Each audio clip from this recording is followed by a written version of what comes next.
It started with a poem. I found it on a walk in the evening after an argument with my parents. I was finally alone, and I was grateful. I needed this. My parents didn't want me to go out. They wanted me to be lectured. I didn't need their shit, and I was fine with only myself. I walked down an older road that led to a hiking trail in the mountains. I didn't see the small piece of paper until I made it to the trail. It was yellowed in a way that paper shouldn't be without someone noticing it. It was stained and aged. I picked it up in my situation of freedom and read. He who comes to see the sights, he whose being is a might. No one knows when he follows, leading the young to the hollows. I almost laughed when I read the phrases printed. It was just a bunch of meaningless phrases that meant nothing to me.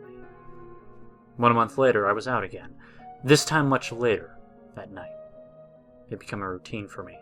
Each time I stepped further into the woods to the oblivion inside, I had no idea why I was going, but I did. I eventually found the piece of a poem in my room and consulted it. It seemed weird that it was kind of like my situation. At midnight the next night, I took my secret walk into the forest and idled there as I searched into the night for he. At first, I saw nothing. Then at 3 a.m., I saw something. In the non-navigable bush to the west, there were a pair of large, ominous white eyes.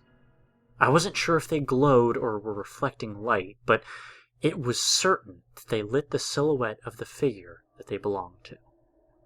I could only see the silhouette, so most of his details remained hidden, but I could tell that he was tall and had a mane of animal-like hair across the scalp.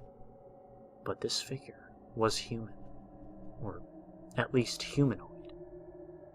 I attempted to run, but had not realized that I'd gone limp waist down. The only movement that occurred was the buckling of my knees, so I fell and stared out to the pair of eyes in the distance. My vision became clouded and the viewing figure slowly closed his eyes.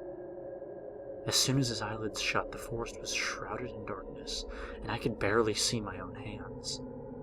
The figure had seemingly disappeared, and I was alone. I leaned against the trunk of a tree and helplessly took large breaths. I was stuck. I had to wait till morning before anyone would come looking for me. I waited and waited. When it happened, the eyes reopened no less than 3 feet away from me. My blood froze and my heart stopped. Its eyes met mine, and it grabbed my shirt and breathed heavily. Noxious fumes rolled out of its mouth, and my vision faded. It eagerly stared as I passed. He who comes to see the sights, he whose being is a might. No one knows when he follows, leading the young to the hollows.